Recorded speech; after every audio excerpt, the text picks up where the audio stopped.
100 கோடி ரூபாய் பட்ஜெட்டில் துவங்கப்பட்ட நடிகர் தனுஷின் இட்லி கடை திரைப்படம் பொருளாதார நெருக்கடியில் சிக்கியிருந்த நிலையில் அந்த படத்தை தயாரிக்கும் பொறுப்பை ஆகாஷின் டான் பிக்சர்ஸ் ஏற்றது. அதேபோல் சுதா கொங்காராய் இயக்கும் பராசக்தி படத்தையும் சிவகார்த்திகேயன், ரவிமோகன் உள்ளிட்ட பெரும் நட்சத்திர பட்டாளத்துடன் 200 கோடி ரூபாய் பட்ஜெட்டில் ஆகாஷ் தயாரித்து வருகிறார்.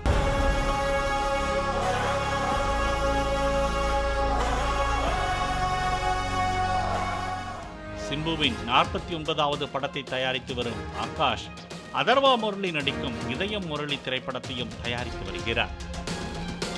தமிழ் திரையுலகமே திரும்பி பார்க்கும் வகையில் ஒரே நேரத்தில் சுமார் 500 கோடி ரூபாய் வரை செலவழித்து முன்னணி நாயகர்களான சிவகார்த்திகேயன், தனுஷ், சிம்புவை வைத்து ஆகாஷ் பாஸ்கரன் படம் தயாரித்து வருகிறார்.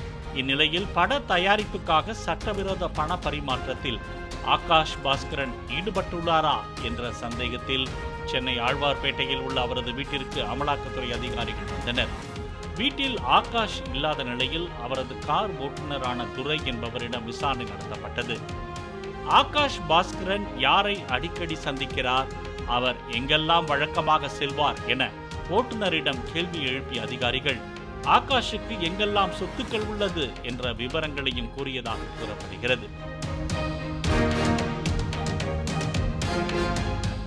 ஆகாஷ் சொல்லி எங்காவது பணம் கொண்டு சென்றுள்ளீர்களா, யாருக்கெல்லாம் பணம் கொடுக்க செல்கிறீர்கள் என ஆகாஷின் ஓட்டுநரை துருவி கேள்வி எழுப்பிய அமலாக்கத்துறையினர் அவரை காரில் விசாரணைக்கு அழைத்து சென்றனர்.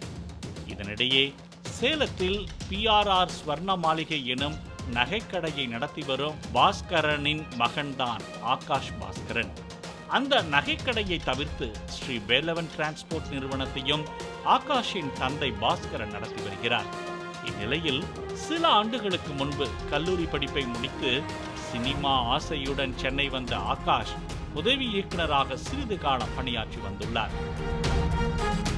அக்காலகட்டத்தில் ஆகாஷின் சகோதரியை அமைச்சர் ஒருவரின் உறவினரான வாலாடி கார்த்தி என்பவர் திருமணம் செய்துள்ளார். வாலாடி கார்த்தியின் உறவினரான பிறகு ஆகாஷ் தமிழ் திரையுலகில் முன்னணி இயக்குநர்களுடன் இணைந்து பணியாற்ற ஆரம்பித்துள்ளார். மேலும் 2021ஆம் ஆண்டு தேர்தல் சமயத்தில் ஆகாஷின் எழும்பூர் வீட்டில் வைத்து வருமான வரித்துறையினர் 5 கோடி ரூபாய் ரொக்கத்தை பறிமுதல் செய்தனர். இந்த சூழலில் சட்டமன்ற தேர்தலுக்கு பிறகு ஆகாஷின் தந்தையின் ஸ்ரீ வேலவன் டிரான்ஸ்போர்ட் கிடுகிடுவென வளர்ச்சியை சந்தித்ததாக கூறப்படுகிறது.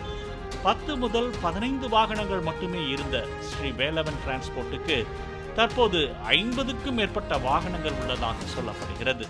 இந்நிலையில் அந்த அமைச்சரின் பரிந்துரையில் ஆகாஷுக்கு கெவின் கேர் நிறுவனத்தின் உரிமையாளர் ரங்கநாதன் மகள் தாரணியுடன் திருமணம் நடைபெற்றது.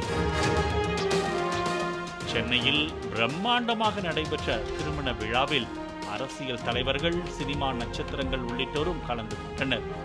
கெவின் கேர் ரங்கநாதனின் மகளுடன் திருமணம் நிச்சயமான பிறகே ஆகாஷ் பாஸ்கரன் டான் பிக்சர்ஸை தொடங்கியதாக கூறப்படுகிறது. தொடர்ந்து சுமார் 500 கோடி ரூபாய் செலவில் திரைப்படங்களை தயாரித்து அரசியல் கட்சிகளின் தலைவர்களின் வாரிசுகளுடனும் ஆகாஷ் பாஸ்கர் நட்புடன் வலம் வருவதாக கூறப்படுகிறது.